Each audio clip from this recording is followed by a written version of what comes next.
Welcome to the show. Here we go. It is Tuesday. We're creeping closer to the start of the Notre Dame football season.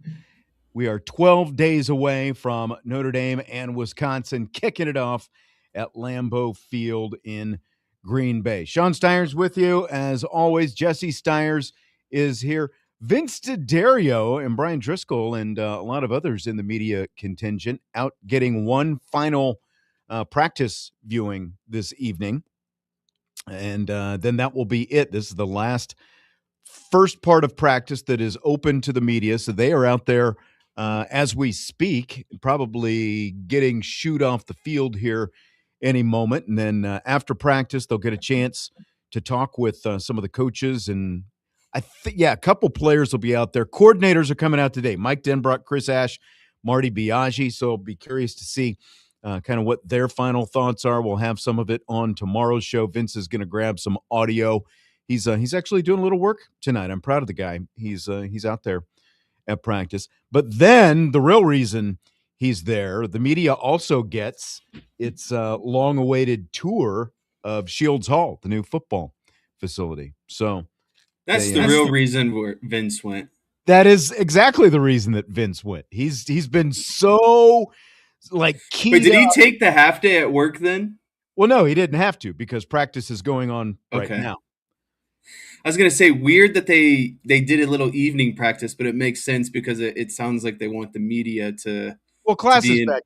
Class started yesterday. Okay, that also makes sense. So the schedule changed, because fall camp is officially over now. This is more like game week. Irish English, you can tell, knows Vince well from the shows. There must be free food. You don't have to be kidding, Irish English, because if there was free food, Vince would be lining up for it. I can guarantee you that. But there is not free food. He just wants the tour of the facility. So he's getting the tour of the facility while Jesse and I do the show tonight. That's the unfortunate thing, is the tour ended up being during show hours. So here we are. I do have a little information from practice, just a little tidbit, but we're not allowed to share it yet because I believe we have to wait. No, literally, we have to wait until practice is over before the media is allowed to share anything that they saw at practice. So we don't want to get in trouble. So, yes. Today's been one of those long days. I don't know if when's the last time you had an evening where you were just staring at the ceiling what felt like forever and you just couldn't fall asleep? Have you had one of those recently? I wish you wouldn't have brought that up because it feels like, you saying that could mean that it might happen sooner than later, but it's been a little while. I was up until I think 2 last night and my alarm goes off at 5:30.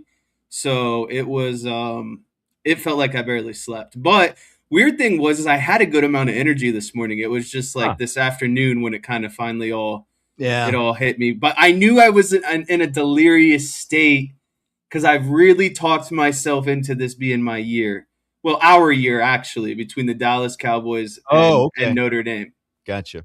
I've been listening to a lot of media clips, and I'm like, man, everyone just keeps picking Notre Dame to win the national championship. I know. Everyone keeps telling me that the Cowboys look different this year. Schottenheimer's got the guys riled up. There's been no nonsense. There's been no drama in the media between contracts or players or anything. It's just been football. And I was like, you know what? Let me snap out of it. This is how I know I'm delirious right now. That's kind of where you are. We're all in the state of delirium waiting for things to start. For Notre Dame, we've got 12 days to go. For the Cowboys, we've got a little bit longer, about another week or so. Well, not quite a full.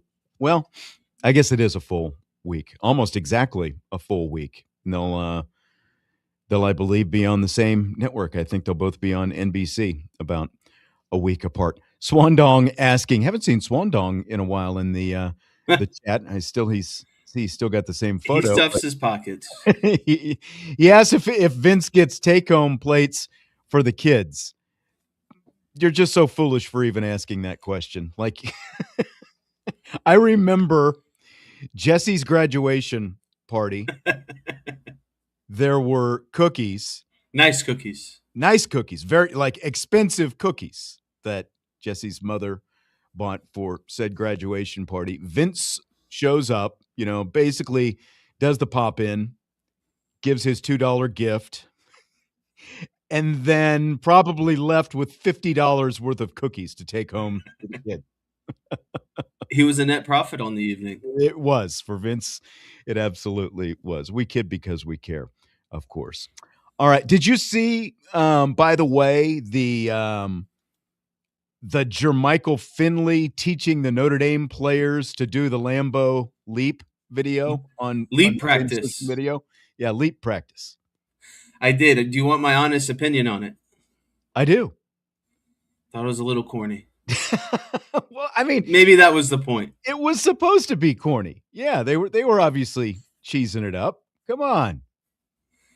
I thought it was funny. I thought it was cool that they found a way to make the connection. Obviously, Finley played, I think, 5 seasons with Green Bay, Mhm. and his son is now on the roster. So, it was all fun, but I thought they could have done a little less corn, is what I'm saying.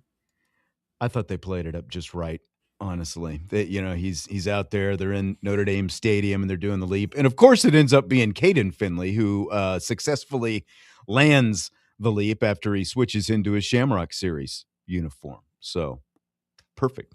You telling me Leonard Moore couldn't make that leap? You telling me Aeneas Williams couldn't make that leap? Come on, Armel Mukum could have been pushing it a little bit. I thought it was kind of funny when Mukum didn't he basically just run into the wall when he tried to do his? Yeah, he did. He did try to run right into the wall. I thought that was Armel Mukum.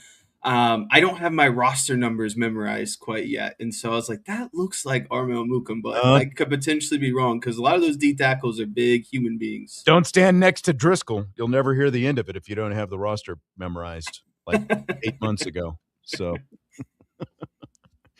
all right. Speaking of roster, we got a lot of breakout player candidates for Notre Dame this Did you season. get my follow-up email, by the way? You just didn't respond. I don't think so. Let me see. You usually don't respond to the email, so it's like, what's there even to bother with?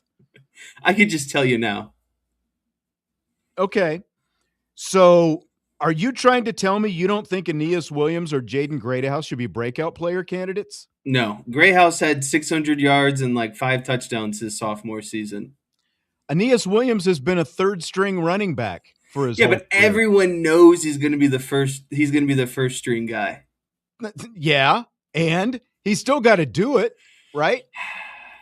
He might be the first string guy. Like, we're all confident that he's going to do it, but he's got to be able to do it because here are the players that I see as definite off limits in terms of being breakout players for Notre Dame this season. CJ Carr, Jordan Faison, Anthony Knapp on offense. Those guys have already broken out. We have no disagreement on that, right? No. I think we need the chat. I think we need the YouTube chat to chime in. Irish English agrees that neither Greathouse nor Williams should be eligible, but Aeneas Williams has not broken out yet. Like, he's got to be a candidate. He made some big plays, though. You can't disqualify him just because you know he's going to be a starter.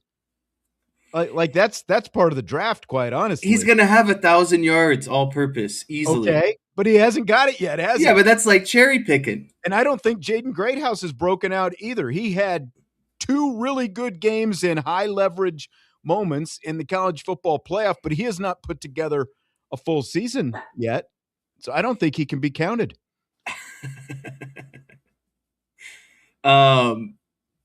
Salty Virginia Peanut says the great one is broken out already. Johnny is saying if Aeneas gets 1,500, wouldn't that be a breakout? Obviously that would be a breakout. If he gets to 900 yards, that would be a breakout. But he hasn't done it yet.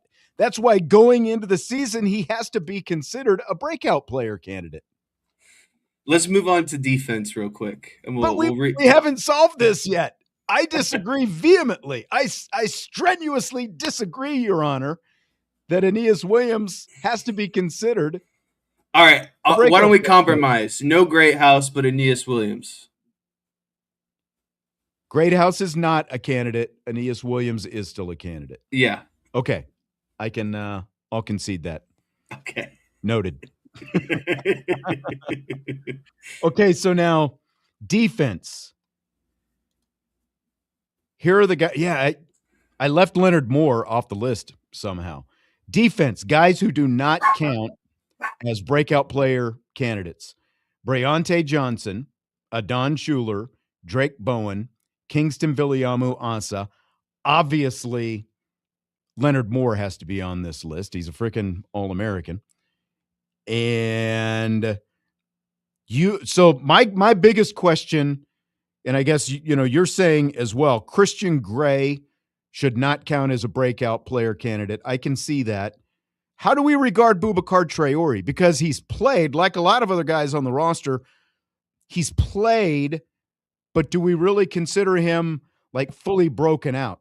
Like has he come close to He potential so far? he amassed a good amount of sacks, a good amount of tackles for loss, and didn't he lead the nation in like quarterback pressures or something, or quarterback hits? There was a stat that I couldn't.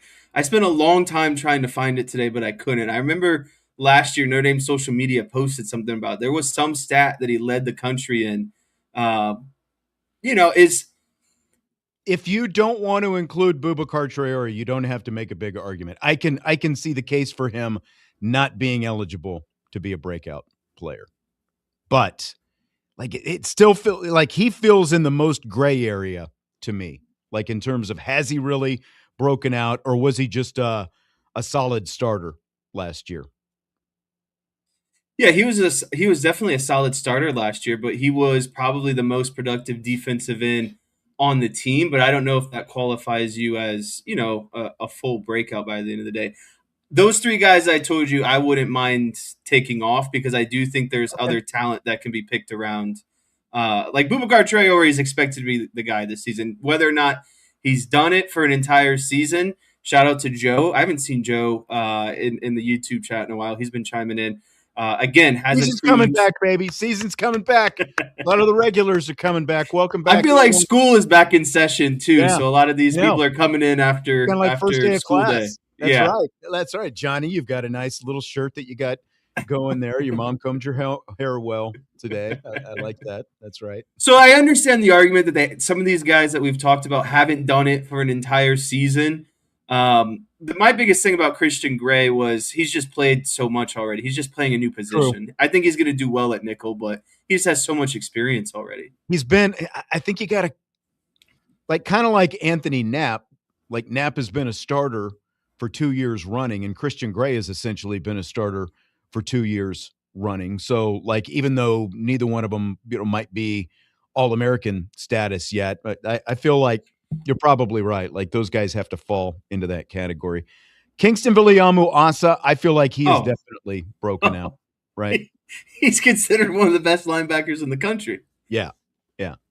Like he and Drake Bowen are both getting All-American type recognition. Like people are talking about KVA as a borderline first round NFL draft pick, depending on how this season goes. So yeah, he is off the list. Joe is asking if Onye counts. I'm counting on you. Like because again, he's still been more of a rotational guy. Like he I has. count Onye way more than I count Boubacar Traore. Okay, I can live with that. I can live with that. So what we're going to do, this is our annual tradition. Usually we do this Before camp. before training camp even starts, but actually, I don't know if you remember this, Jesse. The day we were going to do this, our pre-training camp breakout player draft show, the Notre Dame USC renewal news Yep. dropped. So we brought So Vince on. right. So Vince came on, did his yapping, took his shots at, USC and Lincoln Riley. It was a fun day. We had a good time. But we haven't had a chance to come back and do this because we've had so much camp content for the last 2 weeks, which I think we all can enjoy, right? But I think that it's even better that we're doing it now. So now we're doing it going into the season when we've at least got some informed opinion based on who's going to be where potentially and all those kind of things on how we do this. Yeah, it is definitely you took the word out of my mouth. I was going to use we are more informed by doing this after camp. Francis Brew, Fighting Irish Warrior, asking if Francis Brew, I added the U at the end. I apologize. Francis Brew is eligible. I think he is because good player at Pittsburgh and obviously a starter at Pittsburgh, but also not a first or second team all ACC player last year. And he's new to Notre Dame. So I think Francis Brew has to be considered for the breakout player list. I usually count all the transfers. Would you have counted Riley Leonard 2 years ago? I would have, because his season at Notre Dame got him drafted. By the way, before we get into our draft, Tommy wants to know exactly what was corny about the video that we were talking about. It was just a little too staged, and then like the players' reactions, it felt not as authentic as it could be. Again, it was all fun. I'm not saying I didn't like it. It was just a little bit too corny for me. That's it. Okay. I mean, you're not even millennial, are you? You're like, are you I'm right on Z? the edge. I'm on the edge. Are you Z? Is that like the edge of, 96 is the cutoff. but I'm asking, is Z after millennial? I'm not even sure. I believe so. Okay. See, Under Armour says he loved Aeneas needing the boost. I thought there was just enough camp in there.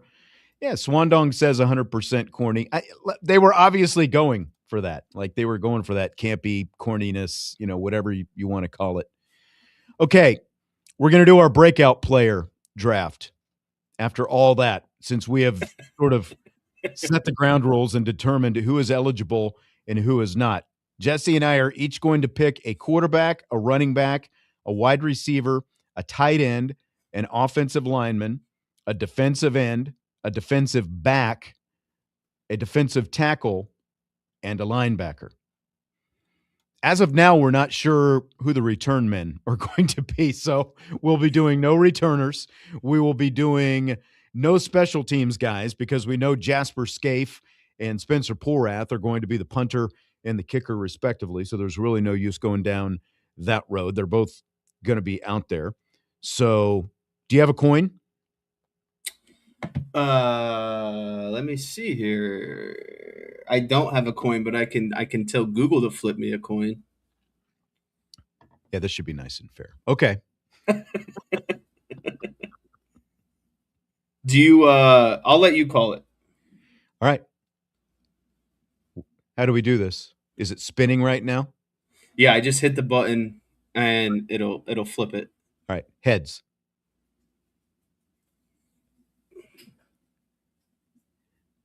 I don't know what that is. It's like it says tails at the bottom. Okay.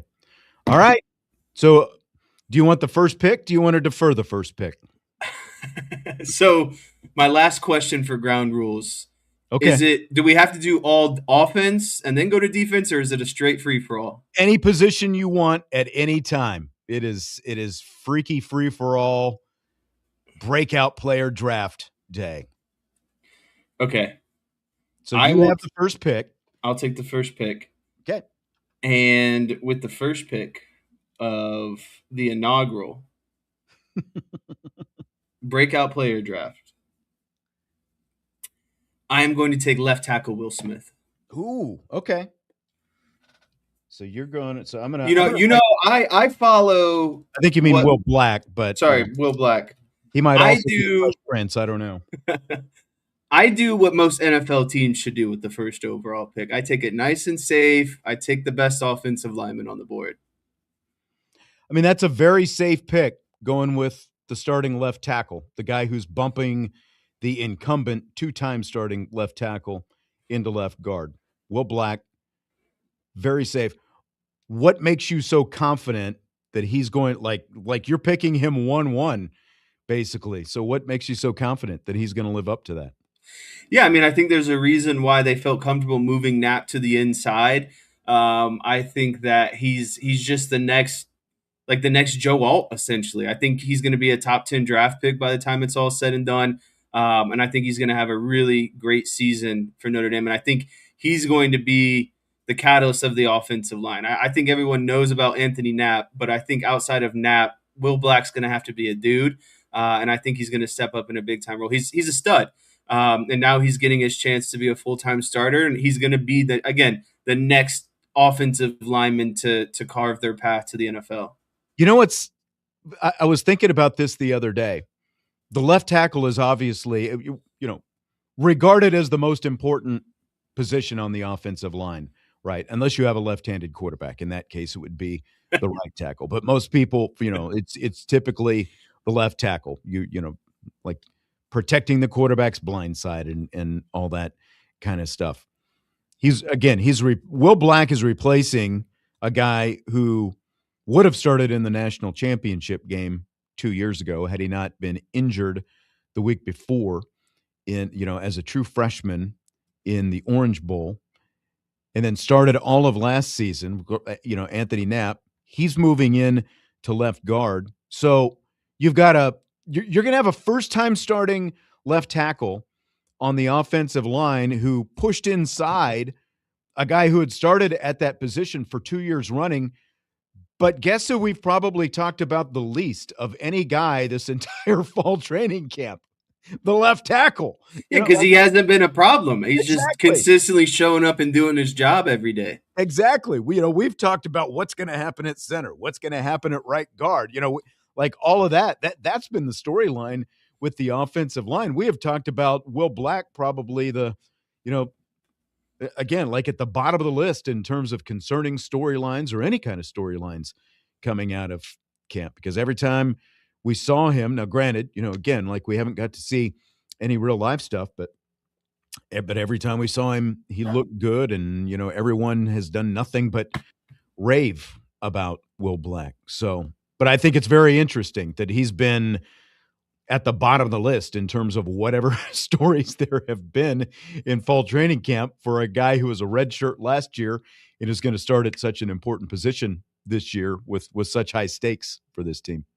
Yeah, and he's had the opportunity in camp to go against the stud of a defensive line too, and linebacker group. So I think there's been nothing better to prepare him for this upcoming season. So Jesse makes the first pick of the breakout player draft. We're drafting positions on offense. We're each drafting players on offense and defense. We're going to take this break. When we come back, I'll make my first pick, and we'll rip through the rest of these picks as well as we pick quarterbacks, running backs, offensive linemen, tight ends, receivers, defensive ends, defensive tackles, DBs, and linebackers. So I'll make my first pick for my breakout player prediction coming up next. Weekday Sports Beat with IrishBreakdown.com.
Weekday Sportsbeat with IrishBreakdown.com. Sean Stiers, Jesse Stiers. It is Breakout Player Draft Day. We are drafting two different teams. Jesse's drafting a team. I'm drafting a team. Our annual Breakout draft going into the season. I've mentioned that sometimes we've done it going into training camp before. We're doing it after training camp going into the season now with 12 days to go until the Irish open things up. Vince D'Addario, Brian Driscoll have been out at Notre Dame practice. They got to see the first 25 minutes of practice today, and I got a couple of tidbits. But again, I got to wait until I'll probably wait until the start of the next hour to be safe on when I can talk about anything to make sure practice is over before we say anything because we're not supposed to jump the gun. Okay, so Jesse and I drafting teams of breakout play candidates. We get one player each at each position group. Basically, I combined the entire secondary, just DB, no corner or safety designation. So defensive end, defensive tackle, DB, linebacker, offense. It's quarterback, running back, offensive line, tight end, wide receiver. Jesse went with Will Black, number 1 overall, and we had this whole discussion on whether or not Aeneas Williams was eligible at the start of this thing, and this is the lock for me. This is what shocked me a little bit that you didn't jump on Aeneas Williams, considering how Don't need him. you think because he's going to be the starter that how could you not pick Aeneas Williams? I didn't need him. I knew you wanted him. I took Will Black 1 overall, and I let you have Aeneas Williams because my team is going to be so dynamic regardless. By the way, I find it curious. Look, I'm very confident that Aeneas Williams is going to have a good year. Jeremiah Love had 1,372 yards last year. Audric Estime ran for over 1,300 2 years ago in 2023. Prior to that, you have to go back to 2017. Josh Adams had over 1,400 yards.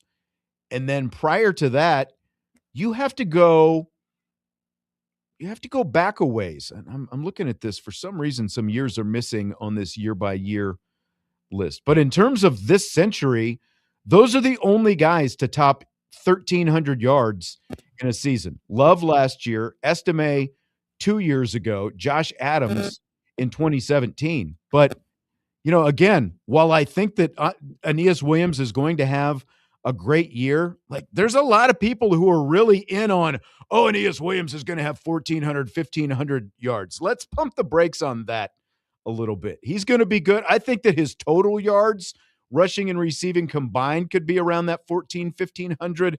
That's a really big number for a first-time starting running back to have in a single season.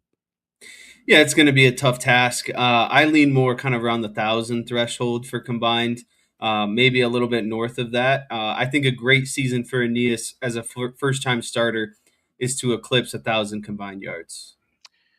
Outbound wants to know if we're going to do a winner at the end of the season to see whose stats are better. We've never revisited the list because the lists, I think, end up getting lost. So I'm keeping track of it right now, actually. Okay, I am as well, and I'm writing down what picks these guys go with. And I think what we should do is just take our standard fantasy football scoring and then just add up the points at the end. Well, what do we do? How do we determine offensive linemen? Because they're, we're going to have to look at PFF advanced stats, I guess. We'll come to an agreement. Yeah. Okay. All right. Okay. So Will Black is off the board. Aeneas Williams is off the board. Who's your next pick?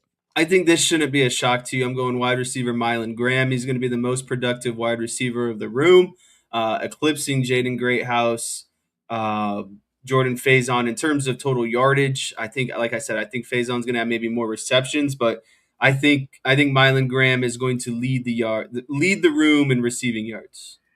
Outbound says, just asking so it's not wasted time. I mean, we're still talking about these guys, right? And why we think that we're going to get them. You remain very high on Mylan Graham. So, okay, we'll see. Again, I am bullish on Graham. I'm not quite to the level of the bullheaded Jesse Stiers on Mylan Graham, Well, though. this is why it's the breakout player draft. You got to take some risks. That's true. That's true. And you haven't necessarily taken a lot of risks, but you're pushing all your chips in on Mylan Graham. So, you know, like he's going to be the one we're probably going to have to determine. Like for him to truly be a breakout this year, does he have to have better numbers than both Greathouse and Faison, for example, or will we just kind of know it? Like if he has a Will Pauling type season, would that I be think enough? that's a breakout season. Okay. Okay. Will Pauling led the team in touchdowns, I'm pretty sure. Fair enough. He was their third leading receiver, I believe, but yeah. Tommy says loser eats a whole can of Cheese Whiz. Cheese Whiz. That's a lot of Cheese Whiz, man. Like I used to love Cheese Whiz when I was a kid, but that's a lot of Cheese Whiz. I We can feel come up with the punishment as my stomach well. might explode. Okay, so you've got Will Black, Mylan Graham. I'm gonna go to the defensive side, and I'm feeling really good about saying Bryce Young is my next Ooh. breakout pick. I'm taking a defensive end off the board, and like, man, Bryce Young is a junior now, and he's come in with all these expectations because of the name, and he's been a solid defensive end through his first 2 years. But the Bryce Young that when we've got a chance to get some eyes on him between the spring and this summer, like he is popping out there, and I'm feeling really good about Mr. Young. So he's going to be my defensive end. Like, would he have been your first defensive end? He wouldn't have. Really? Yep. Okay. Okay. I won't. I can't say. I will say no more. I guess is how I'll end that one. Well, I can't take another defensive end, so you can say whatever you want. Yeah, but that spoils the You're fun. saving it. But you got to feel good about Bryce Young at the same time. Oh, I feel great. I mean, I feel great about three defensive ends. It's almost a matter of which one is going to be the most breakout guy. I think all of them are going to be productive, but it's going to come down to I mean, again, not including Bubakar. I think you could. Well, I think you could put four guys up there, really. So we'll come back to that. Jay Melvin is asking if I expect a Reuben Bain Jr. type of jump. I would not predict that kind of jump right out of the gate, but at the same time, I wouldn't be surprised if Bryce Young produces like that. Because again, it looks different right now. He's slimmed down a little bit compared to last year. He looks so much more explosive as well. And like you can just see across the board with these defensive linemen, man, like you can see the Charlie Partridge influence on these guys. Outbound agrees, though, that he is going to dominate. I have a feeling who you're going to take as your defensive end when it comes to it. But you can take a quarterback, a tight end, a defensive tackle, a DB, or a linebacker with your next pick, wherever you want to go. Yeah, my next pick is going to be Armel Mukum at defensive tackle. Okay. I struggle between this one, but I've heard so much commotion, so much praise from the coaching staff about Armel Mukum. I debated him and Francis. I think they're going to have pretty similar seasons, but I kind of went with a little bit more risk on this, a little bit more reward. But yeah, the way that Charlie Partridge has talked about him, the way that Marcus Freeman has talked about him, the way that the media has noticed him at practice, I just think he's going to be a huge impact on this season. I was seriously considering him. Like I'll just be honest, going back and forth between him and Francis Brew, probably, in terms of it was a coin flip. Yeah. Either one of us is going to feel good about the defensive tackle position. Exactly. But there's just been so much good vibes about Armel Mukum, and it feels like the guy is going to be a starter. And again, like when you go back to the fact that this guy was not only in the transfer portal, he was going to go to Northwestern, and then Charlie Partridge gets here, looks at some film of him and says, "Not so fast, my friend," and calls him up and says, "Look, here's what I'm thinking. This is how I see things for you." So if you were to come back here, I think that there's a lot of good things that you could do still here at Notre Dame. And Armel Mukum bought into the vision, and it, at least through training camp, it's shown, and he's in position right now. We don't know exactly for sure, but he's in position to either start or be number 2 to start the season. Like definite 2 deep guy, but he is battling for playing time, and either way, whether he starts or not, he's going to do a lot of damage. He's going to see a lot of action this year. So I like that pick for you. Armel Mukum, defensive tackle. All right, so where am I going to go? I think I'm going to go back to tight end, and I'm going to probably surprise people a little bit. Like Tommy is saying that we should probably talk about what accolades constitute a breakout for each position. I mean, obviously, anyone who gets any kind of All-American recognition, that's definitely So a that was break. the first thing that came to mind. Any sort of All-American list, and then if you wanted for Or like if you're on offensive a players yeah, to or if add you, stats, yeah, if you're added to, like a like a whatever, like one of the position, like the Davy O'Brien. I'm just throwing, finalist, yeah, whatever, like semifinalist. those the individual national awards. Like if you make semifinals or whatever, you're going to be in there. Again, Tommy, this is very loosely defined. They are not a must, but that is like a starting point. If you were to get that, then that automatically qualifies you as a breakout. Because if you were to be nominated for an All-American team, since obviously Notre Dame can't make, they don't get all conference accolades because they're not in a conference, as we all know. Like that is like the first achievement. But I mean, other than that, I think sort of as was demonstrated with the conversation about who has and hasn't broken out, like we took Boubacar Traore off the list.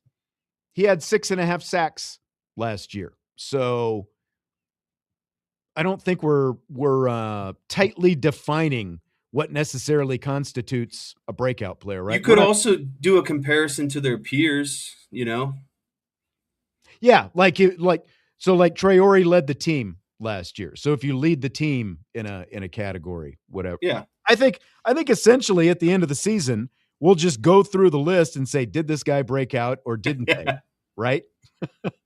And we can have a fan vote as well. Right. And I am going with Cooper Flanagan because this guy is going into Oh, his 4th year. I'm not sure if I said that, but that's going to be my tight end. Look, I know everyone's high on Ian Premer, it's and going to take some time. I don't think that by the end of the season, I'm not necessarily confident that Cooper Flanagan is going to have more receiving yards than Ian Premer. Like I still think that Premer could be in there, but like you said, Premer is still a freshman, and based on what I'm hearing, he's still pretty low on the depth chart right now in terms of where the tight ends are. Based on what the guys saw out at practice today, that we're still not able to talk about. So I think at some point Premer's going to play, and he's going to have a role in the offense. But Cooper Flanagan, as a senior, for the first time in his career, is going to be a starter.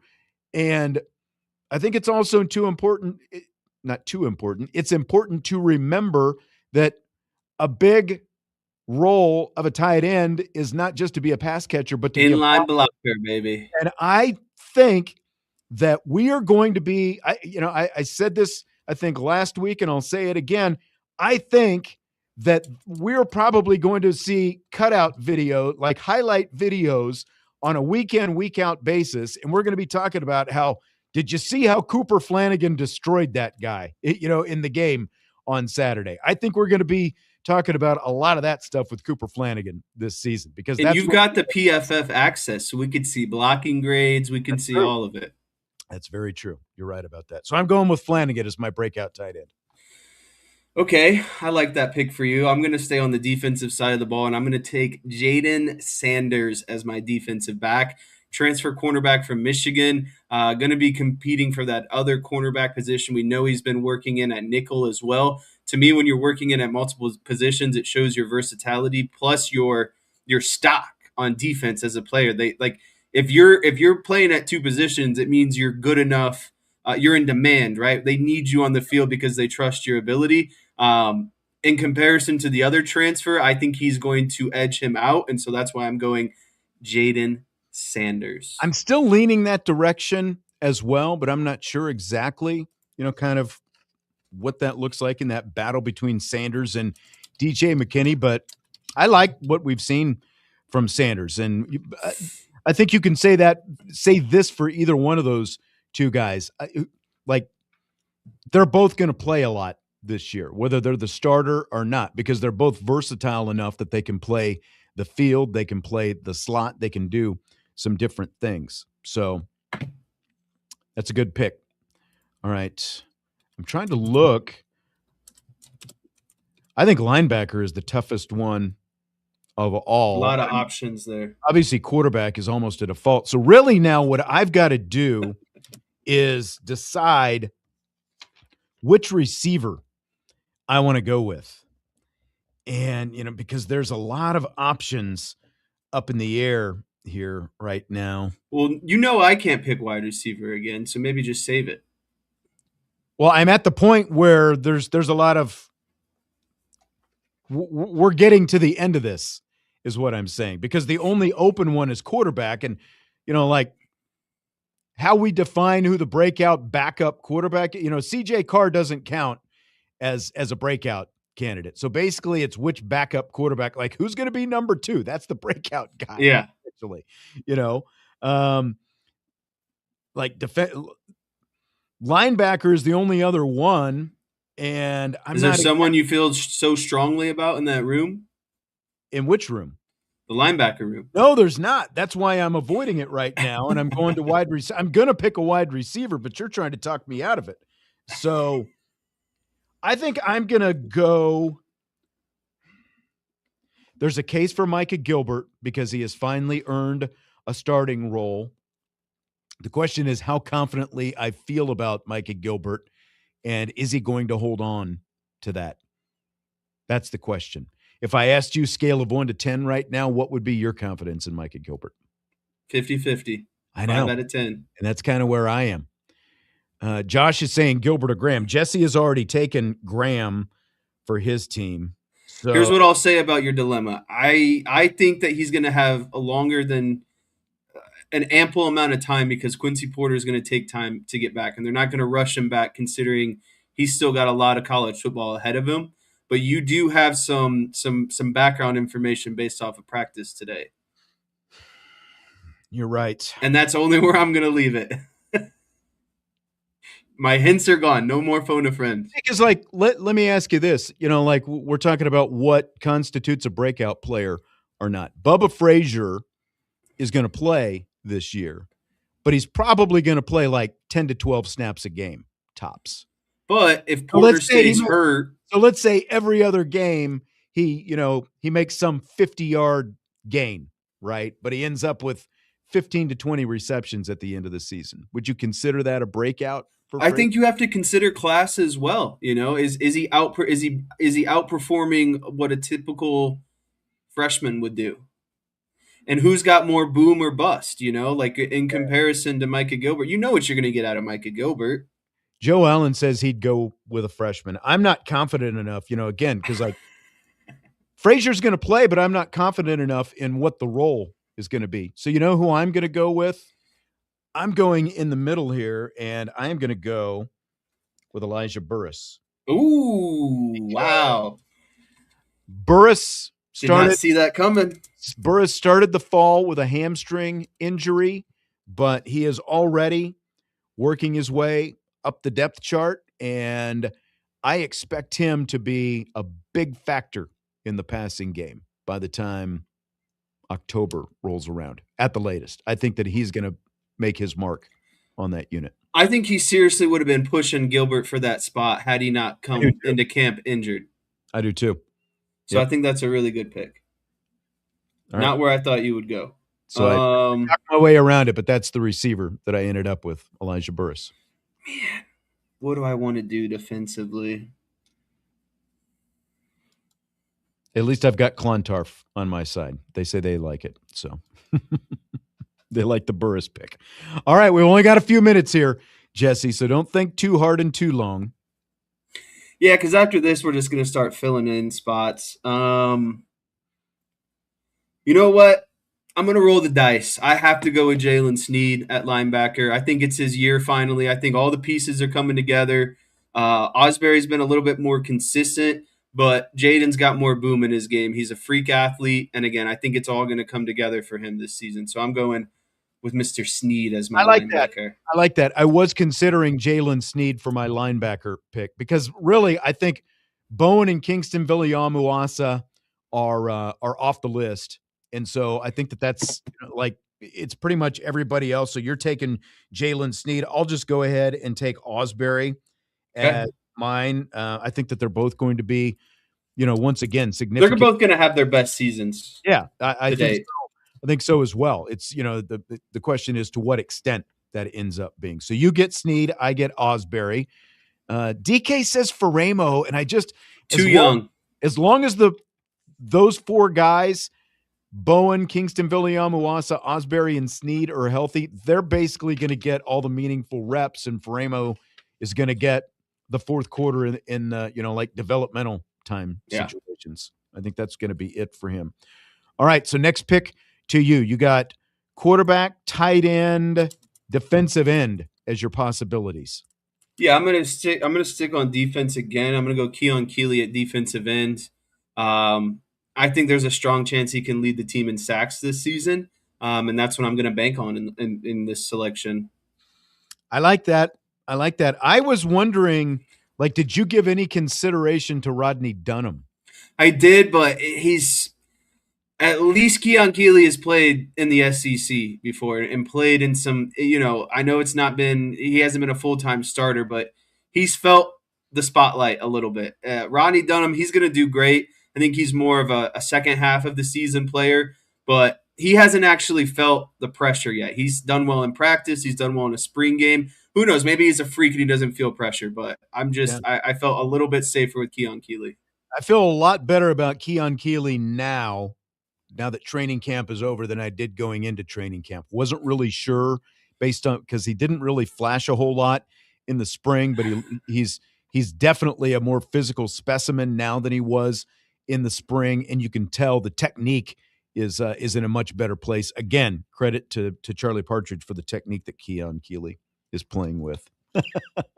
I like this idea. Creative Phoenix. We need a Graham. I'm writing it down. Graham I O. feel like Phoenix Creative is somehow like related to Mylan Graham because the only time that they're in the chat is literally they're just feeding into the hype about Mylan Graham. The Gramometer. Figure out what you can do with the Gramometer this All right, season. I'll see what Chat GPT can do for me. Oh, come I on. You don't need AI. Think for yourself. I got an idea. Okay. I got an idea. You're not going to share it? I think what I'm gonna do is like I'm gonna have 1,000 yards at the top and like a barometer, and each week I'm gonna fill it up in increments based on how many yards he's amassed. And it'll be on like my own. It'll be a hand drawn sign, and Okay. I'll update it every week, and then present it on I the like the live feed. it. Okay. Good deal.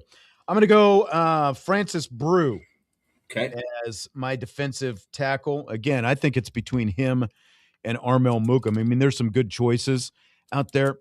Like someone mentioned Jason Onye earlier, and as much as I like Jason Onye, it's year 6 now. So it just feels like if he was going to break out, it would have happened in the first 5 years. Right. And it he's has. gonna have a big role, but there's more meat on the bone with the other two. Yep. I agree. All right. Your next pick. Um, I'm gonna go ahead and dabble my toes and grab QB2 and say Noah Grubbs. Okay. I think that's a good pick.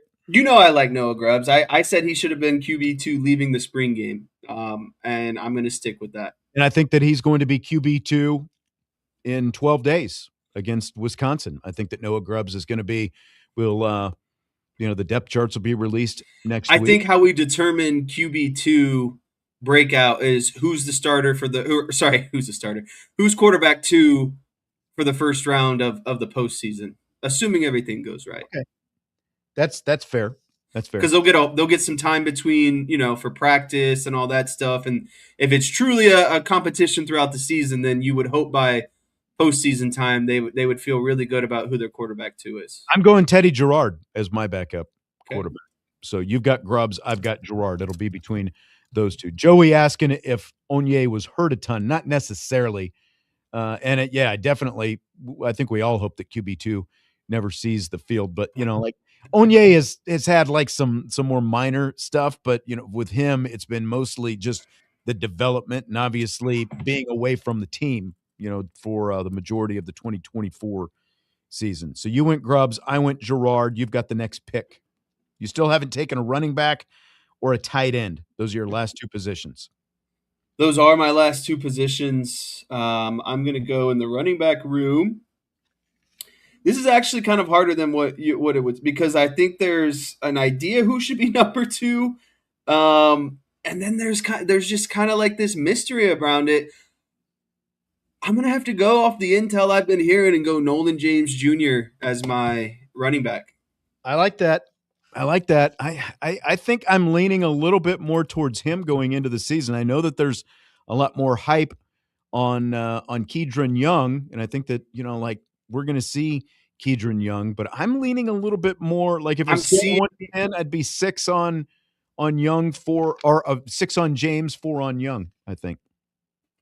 the thing that gets me. So Kedron's that brute back, but Mm-hmm. Nolan James is gonna. I think you're gonna see, and don't take this too far, but remember some of those carries that Love had in his first season. We were like, wow, he's just got more of that quick twitch. You know what I mean? A little bit more finesse to his game. So I'm sticking with Nolan James. DK says your intel is the magic 8 ball. Swandong says Young is RB1. You will be very sorely disappointed if you think that that's how it's going to be, because it is going to be Aeneas Williams. I've got no doubt about that. So for my DB, I am going to go with Luke Talich. I think that Ooh. is going to be a little bit of an X factor for the defense this season. Especially if they go more nickel and dime. And I'm going to save this for Thursday's show when you're back, Jesse. But I've got a specific Luke Talich type schematic versus Wisconsin question that I'm going to ask you on Thursday. So be ready for that. All right. Okay. Thursday. This Thursday. Yes. Did you and Vince complain yesterday about my schedule next week? Always. Okay. No, actually, I don't think that we said very much on the show, actually. Just in a separate text. Yeah, we were just talking about you in the separate. Okay, so I've got talent. Tight end. You got to pick a tight end. Who are you going to go with? I want to be reasonable, but I want the guy who's, man. It'd be boring just to go Flanagan. Give me Ian Premier, baby. Okay. All right. I would have expected it, and you're going to go Ian Premier, so we will see how that goes. Outbound says more an X factor than a breakout for Luke Talich. I think he can be both, can't he? Because like he's played very small, like he played more last year, but he's the third safety going into the season. And I think we're going to see a lot more of him. Like I think that we're going to see 3 safeties on the field at times, and I think that he's going to be one of those 3 safeties along with Schuler and Johnson. So well, also much bigger factor in the defense this year. If he comes up with like 2 interceptions and 3 sacks, that's a big season for someone that's out there in a dime package. And they're gonna blitz him. He's not just gonna be out there for show. If they come out in a dime package, they're gonna use his speed and versatility and really disguise some zone blitzes. So I wouldn't be surprised you see Luke Talich get like a strip fumble sack type situation. I know he'll have at least one interception. So there is a lot of potential in this. Swandong says, by the way, he meant stat-wise at the end of the season for Young, not necessarily going into the season. I can see that. We'll see. We'll see how it comes out. I still would not agree with that, but I think that most people are looking more at recruiting rankings when they're predicting what Kedron Young is going to do. But again, I think that he's going to be a factor. Okay, so the last position available in our breakout player This is poetic. is offensive line. It is poetic since Jesse took Will Black with the first pick in our draft. And I tell you what, I'm going to play the long game with this one. And I'm going to be optimistic. And I'm going to say Charles Jagasaw Wow.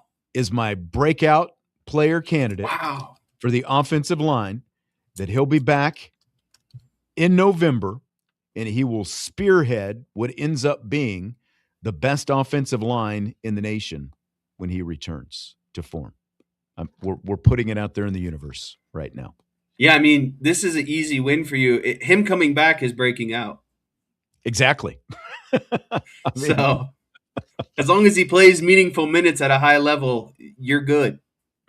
all right. So our breakout player draft, Jesse has Noah Grubbs, Nolan James, Will Black, Ian Premer, Mylan Graham, Keon Keeley, Armel Mookum, Jaden Sanders, Jalen Sneed. Man, what a team. I have Teddy Gerard, Aeneas Williams, Charles Jagasaw, Cooper Flanagan, Elijah Burris, Bryce Young, Francis Brew, Luke Talich, Jaden Osbury. I think that those are both really good teams.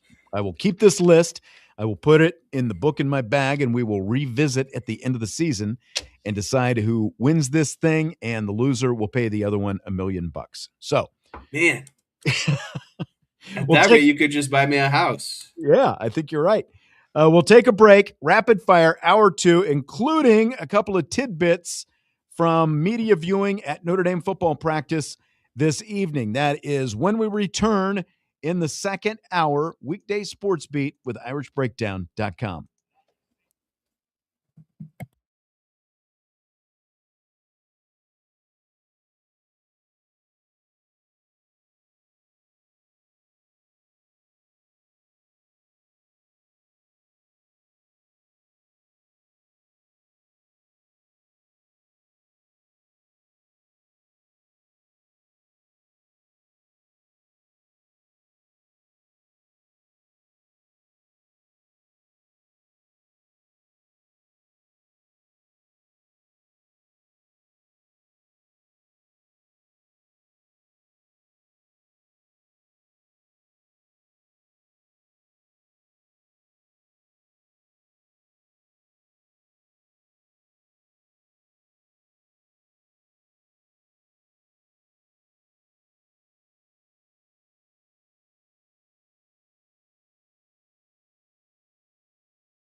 Hour two, weekday sports beat with IrishBreakdown.com. Sean Stiers, Jesse Stiers, rapid fire time.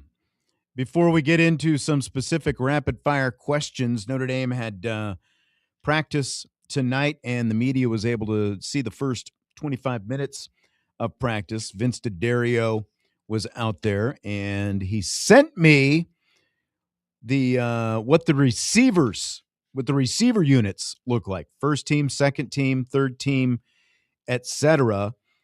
The first team receivers and tight end at practice tonight: Jordan Faison, Jaden Greathouse, Micah Gilbert, Cooper Flanagan.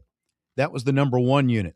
Number two unit: Cam Williams, Milam Graham, Jerome Bennis. Those were the receivers. Ty Washington, the number two tight end. And I've been saying for a while, don't forget about Ty Washington, because he has been running as the number two tight end basically every time that we've had a chance to see him this fall. The number three receivers, it goes Matt Jeffrey, Bubba Frazier, Elijah Burris, Jack Larson as the tight end. So the three receivers: Jeffrey, Frazier, Burris, Larson as the tight end. So those are basically your top nine receivers right there. Faison, Greathouse, Gilbert, Williams, Graham, Bettis, Jeffrey, Frazier, Burris tonight. And then the three top tight ends: Cooper Flanagan, Ty Washington, Jack Larson. The number four receiver unit was Saldata, Fitzgerald, and I can't read my writing on what this is. Oh, Finley. Finley is who it is. And then James Flanagan, and Ian Premer was running as the number five tight end tonight. So that's kind of that's what it looked like at the start of practice tonight. Any thoughts on that, Jesse? Mute. Thing that stuck out the most, honestly, was the tight end room with Washington and Larson. Hearing some of those younger wide receivers in the mix also caught me off guard a little bit. Did you give the running backs in that rundown? I meant to ask you before the All we got show. was receivers. All he sent me was receivers. I don't think it was a running back drill. I think it was quarterbacks throw, like the simultaneous quarterbacks throwing to the receivers and the tight end, basically. Okay. Then yeah, I mean the tight end 2 through 3 surprises me, uh, and hearing Bubba Frazier also surprised me a little bit. Yeah. So, again, when you look at the top nine guys: Faison, Greathouse, Gilbert with the number one unit, Cam Williams still with the number twos, Milan Graham, Jerome Bettis, and then Jeffrey, Frazier, Burris. So those are your So top nine. everyone in the chat is already starting to come at me about my Mylanogram, or sorry, my Mylan Gramometer. Listen, Vince actually, and I said this last time, Vince made a good point. Don't get caught up in who the starters are. Production is production. All these they're going to rotate between 6 or 7 wide receivers. Just because they're the wide receiver to start the game doesn't mean that they're necessarily going to be the guy producing the entire game. So yes, I knew Jaden Greathouse was going to be the starter, but I still think Mylan Graham is going to outperform him, outproduce him See, this I'm the season. other way. I would have taken Greathouse as my breakout receiver if we had made him eligible, but you decided, the compromise was Aeneas Williams was eligible, Jaden Greathouse was not. I still think that Greathouse qualifies as a breakout, and I do think that Greathouse is going to end up. I think Faison and Greathouse are going to be the two most productive receivers this season. That's what I think. I think Graham will be third, but I think those two are going to be first. I think Graham is still going to produce a lot, but I think that Faison and Greathouse will be at the top of the heap. I respectively disagree. All right. Only time will tell, right? And we'll have the Gramometer all season long, courtesy of Jesse. We'll have the Gramometer. We'll have the Greathouse, or the Great One meter. I don't know. I like the Gramometer has a nice ring to it, though. I will The say that. Gramometer, baby. Yeah, I like it. I like it. Okay, so that's the snippet that we got, and again, Vince is supposed to be getting us some Mike Denbrock and maybe some other audio post practice, so we'll potentially have some of that on tomorrow's show. So on to our rapid fire topics. Joey Galloway and Kirk Herbstreit were talking Notre Dame on their Nonstop with Kirk and Joey podcast recently. Galloway went in a direction that I wasn't entirely ready for. Here's what he said. As we talk about teams with attitudes and chips on their shoulders and feeling like the world mistreated us last season, there won't be a more pissed off team than Notre Dame with an excellent Why do you coach. say that? Because they you left them out of the playoff last year. And the way you did it, the way you left them. What? Yeah. Don't even start that. Don't start that. I'm just saying, the way you kicked them in the nuts right at the end. And you and your people. I love the Irish. But I was upset Don't for start them. now.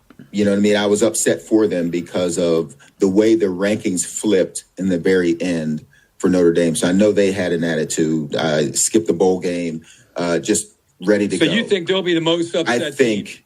I think that when we talk about pissed off, we talk about Georgia, Ohio State being pissed off. Well, you can combine that and squish it all together. Okay. And Notre Dame will have all that beat in attitude and chip on shoulder and ready to go. All right, so there's Joey Galloway calling out Kirk Herbstreit and you people. I love the you people. You left him out. It reminds me of the Tropic Thunder. What do you mean, you people? You know, like. So, what did you think about old Galloway calling out Herbstreit and his people? Yeah, I respect it, and he was laughing and joking while he says it or while he said it.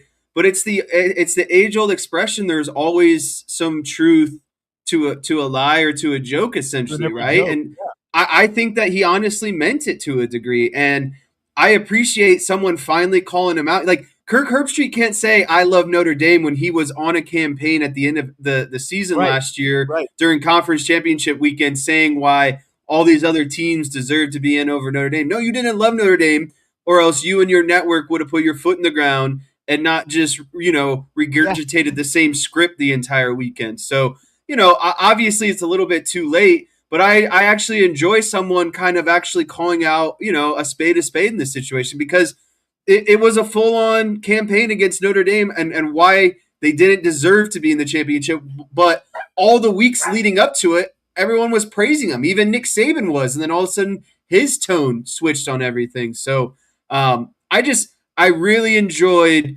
the breath of fresh air of someone kind of, whether it was a joke or not, calling them out a little bit. I think that we need to start taking note of the Jesse-isms. It's like the old Yogi Berra isms, the Yogi-isms that they used to call it. Like Tommy says, there's some truth to a lie. That's Jesse-ism number one. There's some truth to a lie. Someone write that down and bring that up at the end of the season. Everyone knows a good lie has to have some truth to it, or else you're not going to buy it.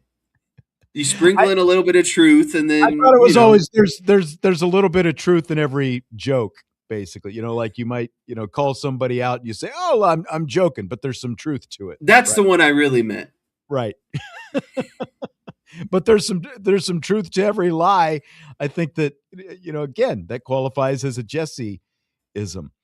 The Herbstreit stuff, like I think it's nice to see somewhat, because these guys both work at ESPN. Herbstreit is the more high profile of the two. But it's nice to see someone like Galloway, who does work at ESPN, calling out the hypocrisy of everything that happened at the end of last season, like you said, because, as well as the impact of what he thinks College Game Day and that College Game Day machine has on the whole selection process, the entire process of the whole thing, because Galloway was one of the few people, because I think it was like the next, not on, like the actual.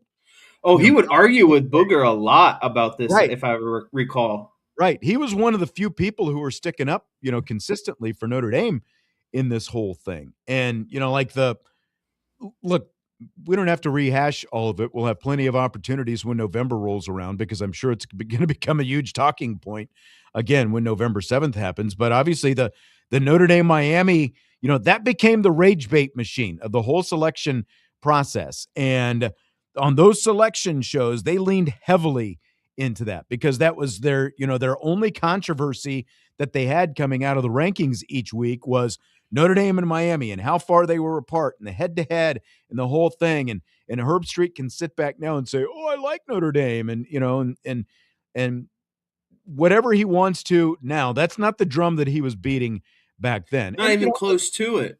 Let's be honest. He can say, "I like Notre Dame." What he really means is they're Ohio State guys and they like Marcus Freeman. Everybody likes Marcus Freeman, right? Like you like Kurt Signetti and Ryan Day are probably two of the only people in America who don't, who would never actually admit to liking Marcus Freeman. But these are Ohio State guys.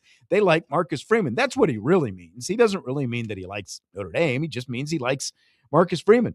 Or at least he likes Marcus Freeman's Notre Dame. So again, kudos to Joey Galloway for calling out the idiocy and the hypocrisy of the whole situation. How long do you think the whole pissed off attitude thing that Galloway was talking about lasts, though? It's a good question because it's like how long can you stay? Like ideally, the fan of me wants to say that they're gonna ride it all the way towards the end of the season, but I just don't know how realistic that is. And maybe it gets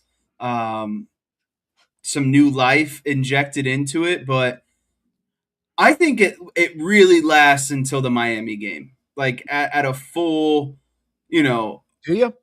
Yeah, because I think that's the one that stung the most, and the team because they lost to them, and that's the team that ultimately jumped them in the end. So I have to go with Miami. I think you'll kind of see they'll get to the top of the mountaintop. They'll be fully, pissed off against Miami. I think it might come down a little bit as the regular season winds down, and then I think it'll get revamped going into the postseason. So you're saying, like, peak for Miami, but the real concern then would be like what happens after. How do you continue to ride it? Right. And it's there's a little bit of irony that Miami is followed by Boston College on the schedule because the most famous, you beat number 1 Florida State one week in 1993, and then on your home field, you lost to Boston College the next week. So are they going to be able to keep that up after the Miami game, regardless of what happens? Like that's kind of what you're saying. I just think that like this stuff, it definitely fuels you through the off season and your workouts. It can be a constant reminder and all that kind of thing. But I mean, it has already been 9 months since they were left out of the playoffs. It feels like it's hard to keep that constant edge, that chip on your shoulder, for that long, for like 10 months, 11 months. Because like you get into the week in, week out, and you're specifically game planning and stuff like that. You're going to get up for games anyway. Like I don't know. I feel like it's more like it's easier to carry that grudge through the off season. But once you get into the grind of the season, it feels like, maybe you lose some of that at some point until maybe it comes back up again November 7th, like you're talking about. Okay. So for you, it's going to kind of be like an up and down roller coaster. Yeah. I feel like that's hard to quantify, just exactly how you're able to bottle that and really use that as fuel over the course of an entire season. Yeah. Again, it's like at some point you can't, how do I put this? Especially in a player's perspective, like you can't just keep beating the same drum over and over and expect there to be the same energy around kind of the same sticking point the entire season, right? I think it has to be more situationally. And again, that's why I think it comes to its peak against Miami, because Miami is the one who took everything away from them last season. And you're at home now. Miami says, or Albert, our resident Miami apologist, says Miami hasn't lost a game by more than a touchdown in the last 3 years. Ain't no beatdown coming. I mean, I think you're Like if you're talking about like we can at least agree that we expect that to be a very physical, like teams beating each other kind of game. Yeah.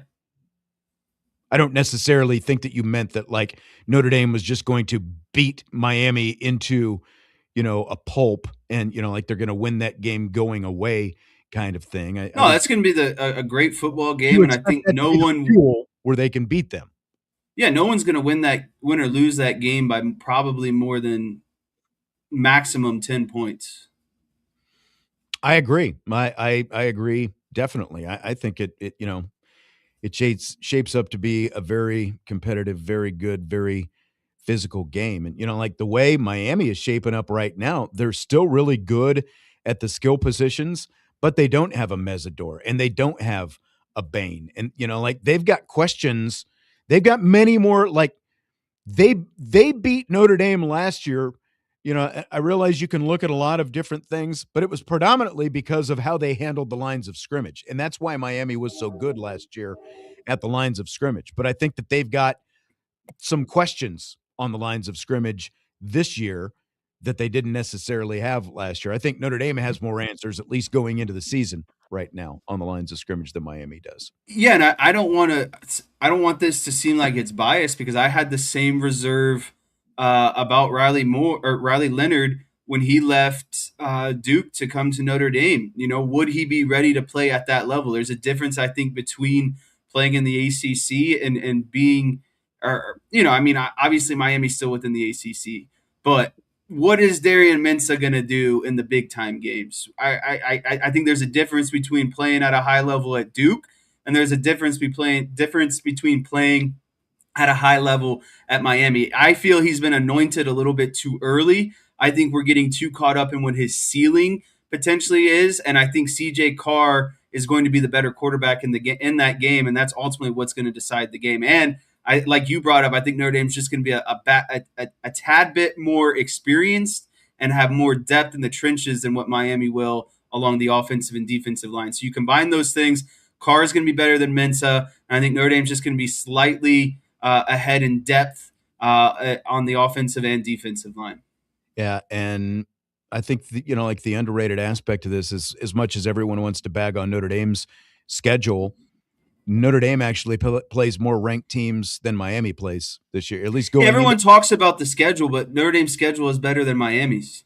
Notre Dame is the only ranked team on Miami's schedule going into the season. So I don't expect Miami to be any more tested than Notre Dame is going into the game. I think that they're both going to be challenged in about the same way, with everything that leads up to that game. All right, let's take a break. When we come back, we'll hear another comment regarding Notre Dame comments, rolled into one soundbite and some more conversation. Notre Dame football and otherwise when Rapid Fire continues on Weekday Sportsbeat with IrishBreakdown.com.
Weekday Sports Beat with IrishBreakdown.com continues. Sean Stiers, Jesse Stiers, 12 days away from the season opener, Notre Dame and Wisconsin at Lambeau Field. Sports Radio WSBT and the Notre Dame Radio Network, your home for Fighting Irish football all season long. Yes, in the front row with the green hat. Question? You're still muted. The topic right before we went to break, Notre Dame, Miami, what that looks like. I said I don't think anyone wins or loses by more than 10 points. FanDuel has 2 Notre Dame games posted already. Wisconsin, Miami. What do you think the spread is in that game, just off the top of your head? Miami? Yeah. I would guess 7. Notre Dame 7. 6.5. 6.5 right now. Pretty much the same thing. A touchdown game. Wisconsin still like 20.5 was the last I saw. I believe it's up to 21.5 now. Okay. Nope, 20.5. It is 20.5 still. Okay. Yeah. But 6.5 favors Miami right now. Oh, the odds? There's better odds Miami covers the 6.5 than Notre Dame covers the 6.5. Yeah. So really it's probably like a 6-point spread if we were truly even, I guess you would say. Thank you to Swan Dong, he says, for the best father-son tandem covering Notre Dame. Because we'll just start our own Venmo, and you could just send it that way. That would be the better way to go. We need to start QR up on the screen is what we need to do it. ND Barking Clash says, does CJ Carr throw a touchdown to Flanagan with an I? This is James Flanagan in his hometown of Green Bay. I would say no, because I think James Flanagan is the number 3 tight end going into the season. Cooper Flanagan with an pair of A's, and Ty Washington as of right now are the top 2 tight ends. And I think that there's more of a chance, again, like with Ian Premer being the freshman, and I know everyone's excited about him, and you should be, but he's still running farther down the depth chart in terms of the tight end room right now. So I don't think that James Flanagan will catch a touchdown pass from CJ Carr in Green Bay in 12 days. So I got to ask your opinion on something, since I'm out all next week, but I'll be here Friday. Do you want me to come with some of my random props for Friday's show a little week in advance, or are you going to save that for you and Vince? I mean, we'll do some other stuff, but I've got some season. I haven't decided when we're going to do some of this stuff. I've got like some season type, like my own props that I've come up with, not necessarily. Why don't we just do it Friday then? Yeah, we can do that. We can do that. All right. Well, I just planned out Friday's show, so you're welcome. Why don't you send the list of whatever you've got, and we can work those in.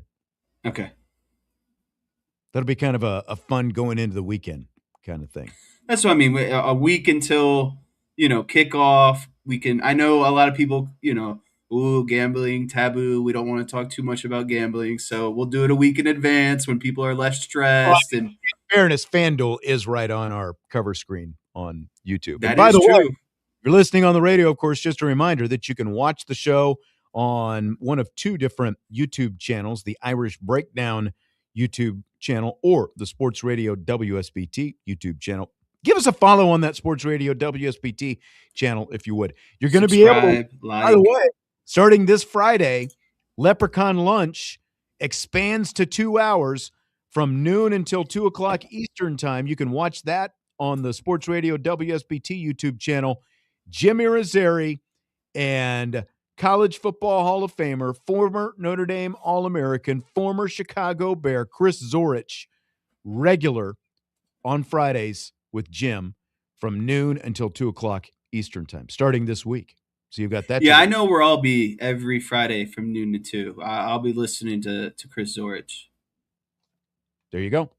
Also, sorry, does Jim have like a brother or a cousin that also works in some sort of like sports media production? Irizarry is not a very common name. And I heard it the other day and I couldn't remember where it was. I was watching some sporting event and I couldn't remember where it was, but I was like, that name is so uncommon that they have to be related. I can ask. I will. Thank you. I'll ask. I don't, not that I know of, but could be.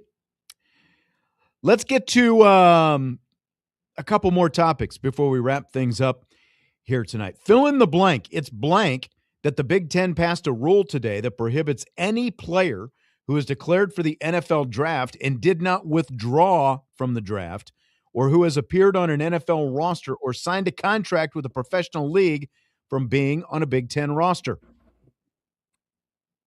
It's the right thing to do by the Big Ten, and I hope the SEC follows suit. You know, once you commit to being a professional athlete, there should be no coming back, right?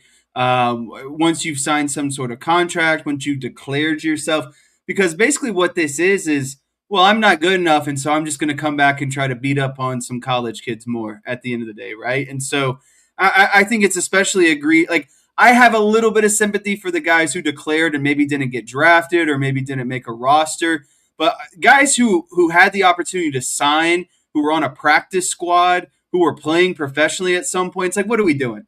You clearly can come back and beat up on some college kids. Like, what are you proving at the end of the day? Why don't you just develop yourself more elsewhere? Because you're not going to get anything. Like, you already know what you can do against that level of competition. That's not what's going to push you over the edge ultimately.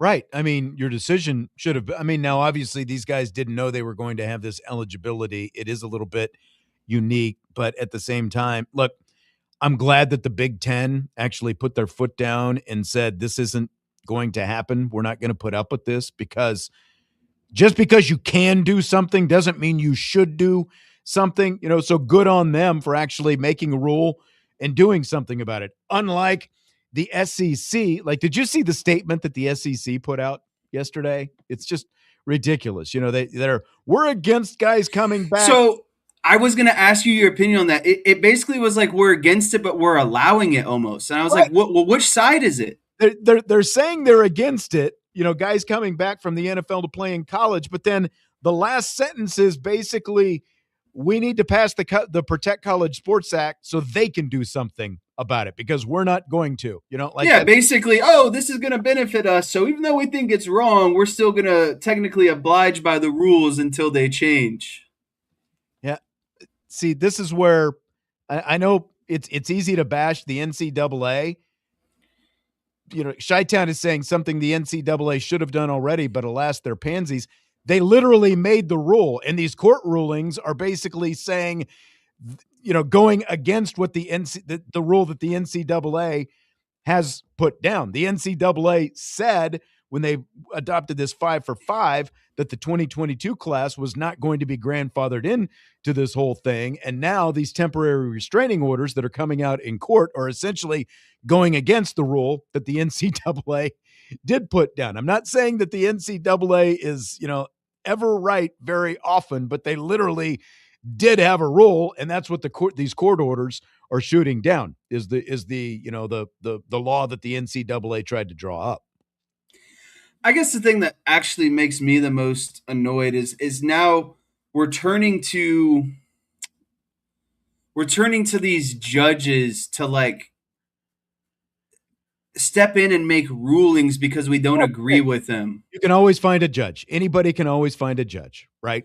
Like, it's right. The whole Brendan Sorsby thing, you know. And again, it's really no different than that. Like, your guy Lane Kiffin allowing these players to come in, and, you know, other SEC. Hey, we didn't have to take that shot.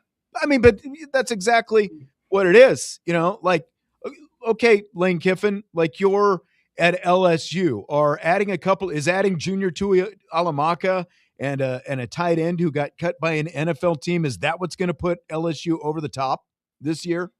You know, like, especially this close to training camp. Like, come on, man.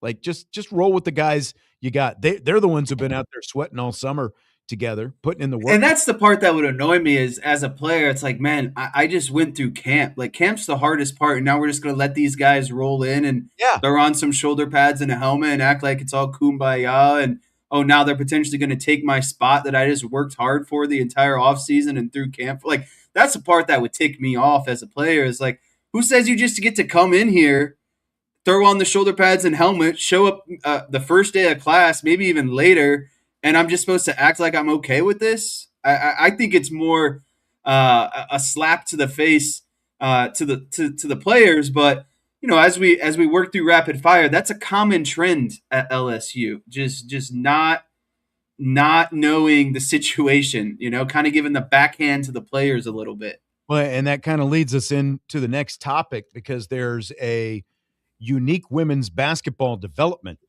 at LSU. Kate Koval, who of course played her freshman season at Notre Dame, then transferred to LSU last year, has left the LSU women's basketball team. Koval, of course, is a native of Kyiv, Ukraine, and her decision to leave LSU stems from the fact that Kim Mulkey decided to bring in a Russian player to the roster this year. Kate Koval's father is serving in the Ukrainian military right now, literally fighting the Russians as we speak,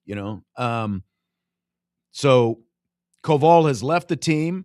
Mulkey has brought in this Russian player to her team, in spite of the fact that, like Kate Koval said, this isn't really something I'm down with. So what do you think of all this going on down there, Jess? I just think Kim Mulkey is extremely tone deaf in this situation.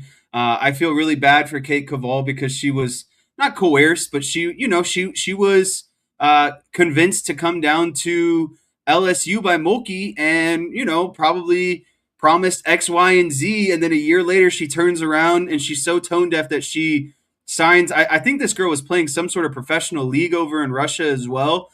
So a very experienced player, but it's like, you're willing to compromise that. You're willing to give up someone like Kate Koval, who trusted you, who was willing to transfer from a program like Notre Dame just in a year to turn around. And I'm assuming too that Kate Koval made this very well known. Like, hey, if you sign her, I'm out of here. And so for her to still ultimately press forward and basically say that she values or thinks this other player is going to be more prominent, it's just tone deaf. And it's another, slap to the face. I feel really bad for Koval. I actually feel, bad for both players, because it's not like the girl from Russia can control, everything that's going on and her nationality and all these things.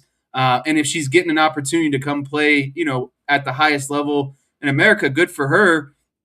But Mulkey just has to have a better grasp on the situation. That's just not something I would do to someone that's already on the roster and a very, probably has a good amount of scholarship, NIL as well. I mean, I'll tell you, someone who wouldn't have made, this kind of move would be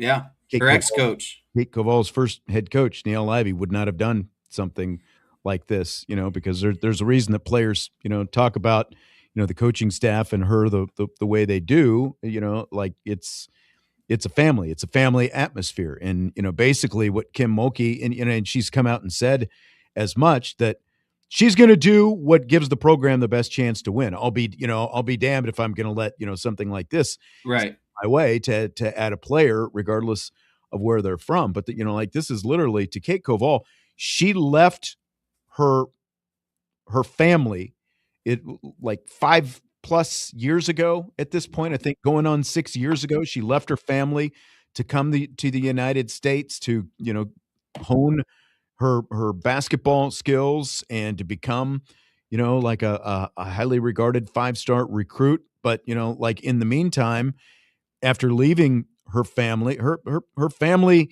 is at war, like her, like I said, her father serves in the military. This literally, for Kim Mulkey,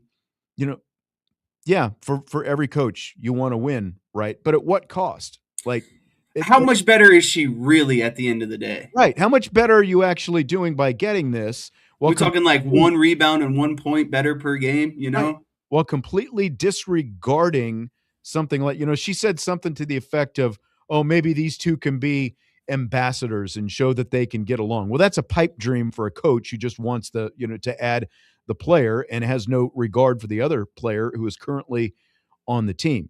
Like, it's, like I said, it's literally a life and death situation. Her country is under attack. Kate Koval's country is under attack, but Kim Mulkey doesn't care because she just wants to add the next piece to try to win another national championship. So hopefully things work out for Kate Koval. It's just super unfortunate because she's been away from her family for 5 years, and they are, like bombs and missiles and everything else are coming down on her, on her family in her hometown, as all this goes on here.